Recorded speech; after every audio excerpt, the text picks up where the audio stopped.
Thank you so much for being here on this Friday, December 1st, everyone, at 6 a.m. I'm Eric Connor. And I'm Carrie Lane in for Netta Iranpour. We will fill you in on the December nights coming up. We want to get to Evan Narani, our meteorologist this morning, though. First, the good news is the rain is going to wrap up just in time for this wonderful event. Rain has almost entirely wrapped up as we speak. Prior to sunrise is the goal, and that's a half hour from now. Good timing on this storm. Very good timing. I just made my first coffee in the morning. I was going to say. I got the gingerbread K-Cups from Target. And yes. I need to smell that. I was going to say, coming in here and asking for them. You are. Right? Take a little sniff of that. I'm not a coffee drinker. And Eric, I can give you, I know you don't drink coffee, Carrie, but I can give Eric a K-Cup if you'd like it. That smells like I might have to borrow one. Absolutely. Dry day ahead. We do have a few remaining showers over the mountaintops for the most part. That's where those showers are subsiding as we speak. Temperatures are going to be in the 60s out there, but look at radar. I mean, almost completely clear with those showers moving to the south of us. Coming up, we will talk about the warmer temperatures we're going to encounter over the course of the weekend. It'll be a very comfortable weekend ahead, but do watch out for some cold overnight low temperatures. Details on all of it coming up. All right, Evan, we'll see you then. Hey, so if you live in the city of San Diego, you're going to want to listen up. The first water rate hike is going to go into effect today. Yeah, back in September, the City Council voted to raise water rates by almost 20% over the next 2 years. CBS 8's Regina Yarita joining us now to explain what customers can expect. Regina. Yeah, guys, and that essentially means that water bills are going up for hundreds of thousands of customers living in the city of San Diego. So that decision has people pretty upset. It frustrated residents back in September, many saying they're already drowning in water bills, and a rate hike isn't going to fix that. I want to hold them accountable. We have two properties, both of which will be affected by this. So in September, the Public Utilities Department voted in favor of raising water rates by almost 20%.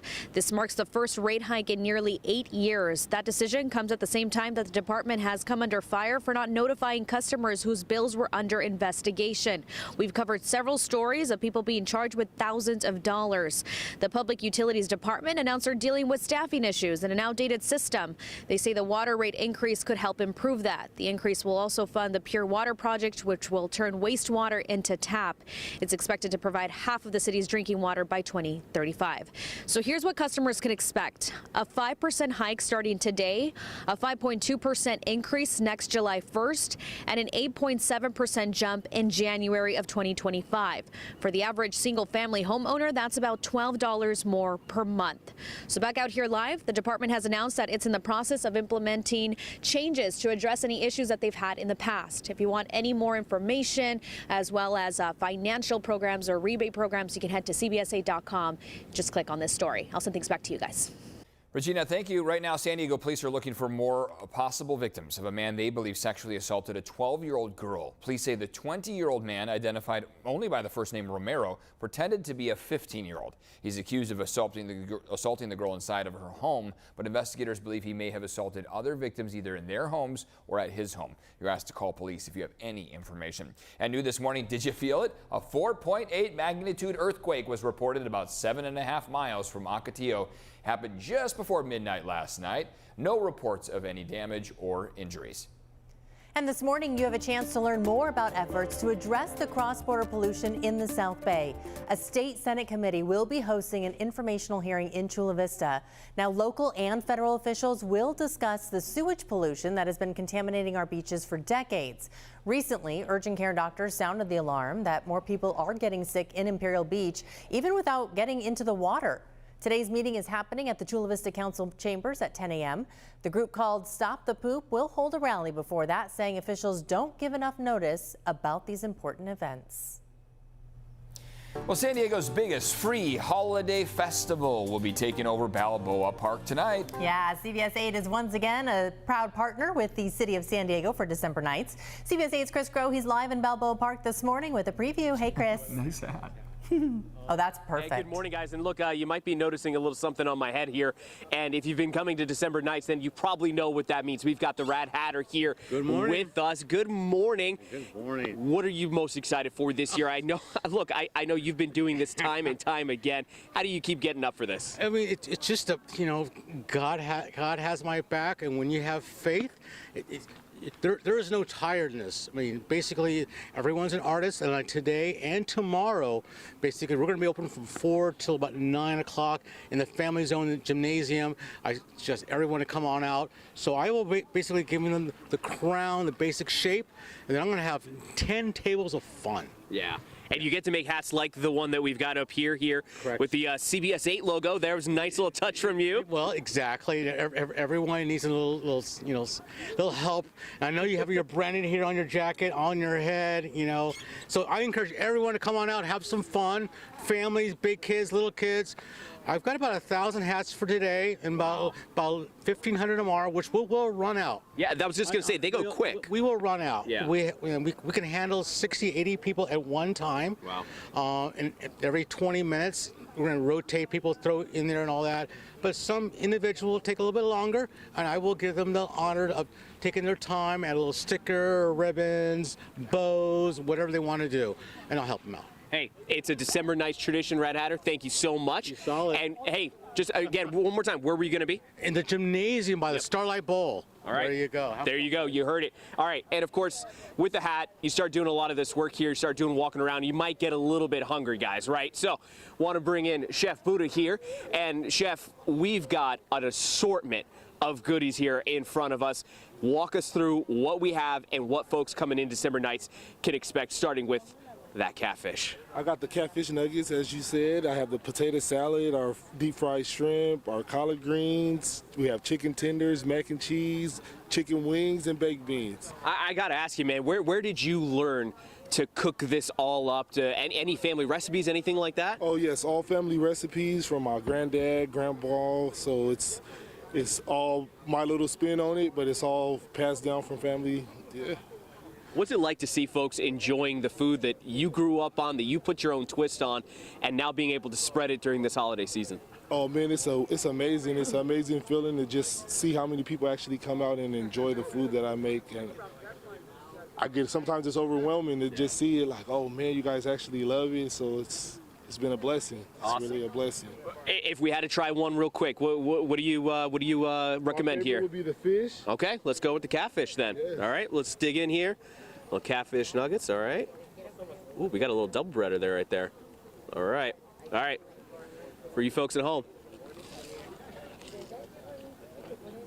Yeah, get in there. Oh. That pairs nicely with This that guy, hat, Chris. He's got the hat, he's got the goodies. Got everything.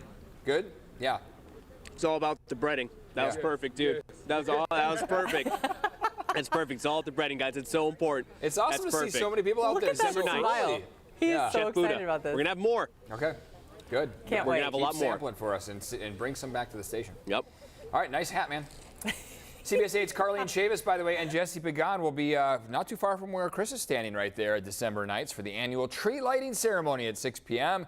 If you can't make it out to Balboa Park, you can watch our live coverage on CBS 8. Not many people can pull off a hat like that, but Chris, man, he does it well. And Yeah. I feel like I could see you in one of those hats. It's also Thank he you. also I don't know, did I highlighted say thank you? the difficulty of how tough it is to talk while eating on live TV. Oh, that's Yes. why every time since I've done this, it is always before you take the bite, you ask the question. Yeah, So and that then let while them- you're chewing, their answer. Or you say, we're going to go to break, and then I'm going to try there we this. go. You got to do it exactly. right before the break. Otherwise, you're standing there. You're both making eye contact. Your mouth is full. You're like, oh While no. viewers are waiting at home, whether it's good or not. Exactly. You're like, I really misjudged the situation. And the thing you guys don't have to think about, we wear lip gloss, so things Oh. stick to the lips. Oh. when And then you're you eating smile on air. after, and you got the pink And on you- your teeth. Yeah, It's you have great. no idea. Yeah, at home don't mind. People at home don't mind that. No, exactly. Yeah, that part's okay. Yeah, that's not gross at all. 6:09 now. It's a cloudy start to the morning. We luckily, though, are working with much less wet weather than we had at this time yesterday and even the day prior.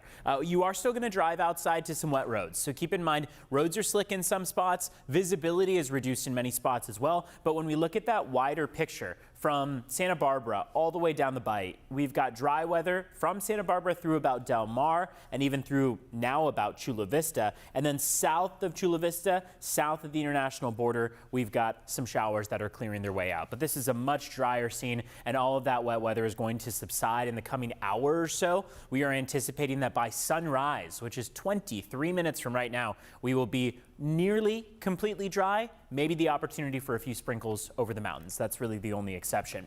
Temperatures are going to hang out in the cooler range for today, mid-60s, but take a look at this daily warm-up we have on hand all the way through next week. Santa Ana wind event could be just prime to occur Tuesday, Wednesday of next week. So that's going to be boosting us into the upper 70s and maybe even low 80s, but it's still a very comfortable, mild weekend ahead. So if you're making those weekend plans, expect it to be a nice weekend ahead. But overnight lows are chilly at times, so the jacket is still going to help you out. 41 for Saturday in the late night, early morning hours of Sunday, and then 45 degrees as well going from Sunday into Monday. So just watch out for that.